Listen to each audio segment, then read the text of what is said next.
and that there will be a cooperative approach to combating. লোক দেখানোর জন্য ওদের লোকাল যে অডিয়েন্স তাদেরকে বলছে দেখো ভারত থেকে আমরা পিছিয়ে নেই, আমরা অনেক এগিয়ে, ওদেরকে আমরা ডাকছি, ওরা বোকার মতন আসছে, ভয় পেয়ে চলে আসছে। এটাই তো সাধারণ মানুষকে বলবে। যে প্রশ্নটা এসেছে কাঁটাতার আমরা দেবো কিনা, কাঁটাতার তো আমরা সব জায়গায় দিয়েছি। আমাদের যেখানে বর্ডার আছে, যেখানে আমরা সম্ভব, যেখানে আমরা মনে করছি বর্ডার কাঁটাতার থাকলে আমাদের সুবিধা হবে।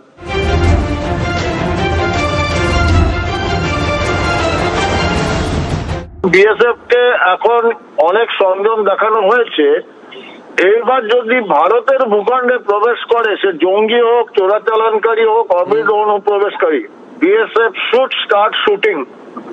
কিছু লোককে মাটিতে না ফেললে এই চোরাচালানকারীরা আমাদের সংযমকে দুর্বলতা ভাববে।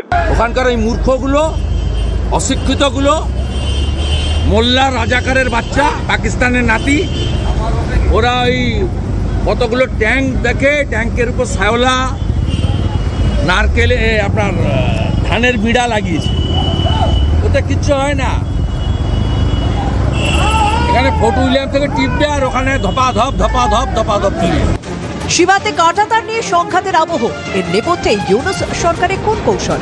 পাকিস্তান ও চীনের সঙ্গে সখ্য বাড়িয়ে কি বার্তা দিতে চাইছে বাংলাদেশের এখনকার সরকার? কেনই বা বাংলাদেশের আম আদমির মুখে ভাত না জুগিয়ে সামরিক মহড়ায় তাদের মন? সীমান্তে কাঁটাতার বসাতে না দেওয়ার চেষ্টা কিসের জন্য, কার স্বার্থে? ঘুরিয়ে অনুপ্রবেশকারীদের মদত নয় তো? Bureau report, TV9 Bangla. মালদার সুখদেবপুরে বর্ডার গার্ড বাংলাদেশের সক্রিয় মদতে জঙ্গি অনুপ্রবেশের অভিযোগ। ভারত বাংলাদেশ সীমান্তে এখনো টান টেনশন। জঙ্গি ঢোকাতে সীমান্তে লাগাতার উস্কানি, বাংকার তৈরি ইউনূস বাহিনীর।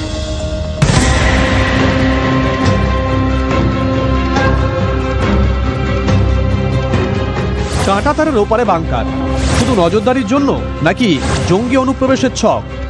পাকিস্তান সীমান্তের মতো এবার মালদার সুখদেবপুরে বাংলাদেশ সীমান্ত বাংকার। তাহলে কি কাশ্মীর, রাজস্থান কিংবা পাঞ্জাবের কায়দায় বাংকারের আড়ালে বাংলায় জঙ্গি ঢোকানোর ব্লুপ্রিন্ট?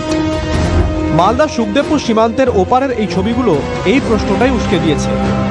আমি দাঁড়িয়ে আছি সুখদেবপুর উচ্চ বিদ্যালয়ে। এই বিদ্যালয়ের ছাদ থেকে, এমনকি খোলা জানলা থেকেও দেখা যায় ভারত বাংলাদেশ সীমান্ত। আর সেই সীমান্ত যেখানে কোনো কাঁটাতার নেই, প্রায় 1.5 কিলোমিটার এলাকা কোনো কাঁটাতার নেই।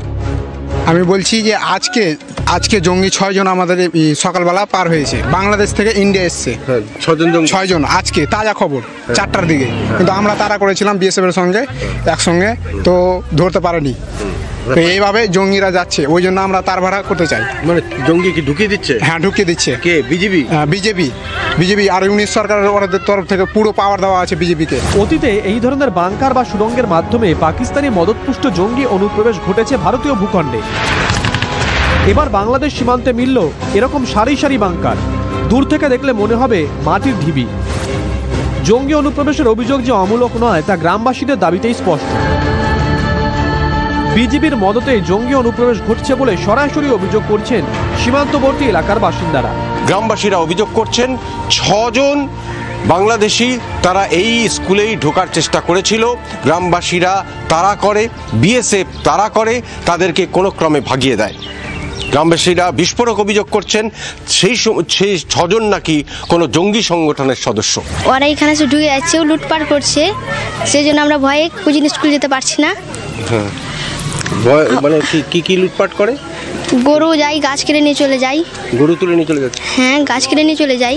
আমাদের গরু নিয়ে যায়, গাছও কাটে, ও হামলাও চালায়। লুটপাট করে।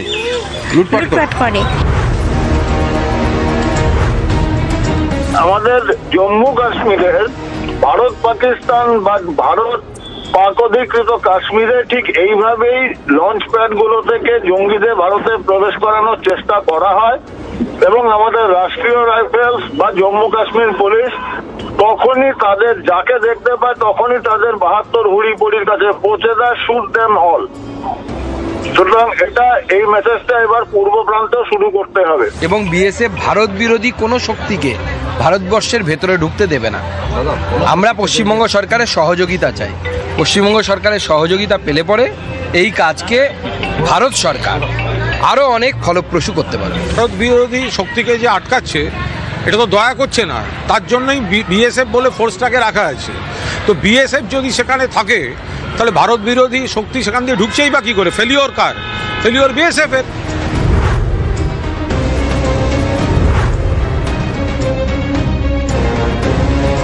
কোচবিহারের 3 বিঘা সীমান্তে তৎপর বিএসএফ, বেড়েছে নজরদারি। শুক্রবার মেকলিগঞ্জ সীমান্তে কাঁটাতারের বেড়া দেওয়া নিয়ে উত্তপ্ত হয়ে ওঠে পরিস্থিতি। এরপরেই সীমান্তে সক্রিয়তা বাড়িয়েছে বিএসএফ। শুভতোষ ভট্টাচার্য ও সুমন কল্যাণ ভদ্রের রিপোর্ট, TV9 বাংলা।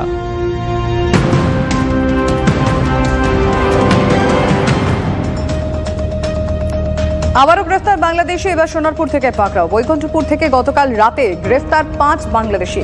সোনারপুরে একটি বাড়ি ভাড়া নিয়ে থাকতেন তারা, কাজ করতেন পোশাক তৈরির কারখানায়। বাড়ির মালিক পলাতক। আরেকবার জানিয়ে রাখতে চাইবো, আবারও বাংলাদেশি গ্রেফতার হয়েছে। এবার সোনারপুর থেকে তাকে পাকড়াও করা গিয়েছে। বৈকুণ্ঠপুর থেকে গতকাল রাতে 5 জন বাংলাদেশিকে গ্রেফতার করেছে পুলিশ। সোনারপুরে একটি বাড়ি ভাড়া নিয়ে থাকতেন তারা। আমাদের রিপোর্টার সত্যজিৎ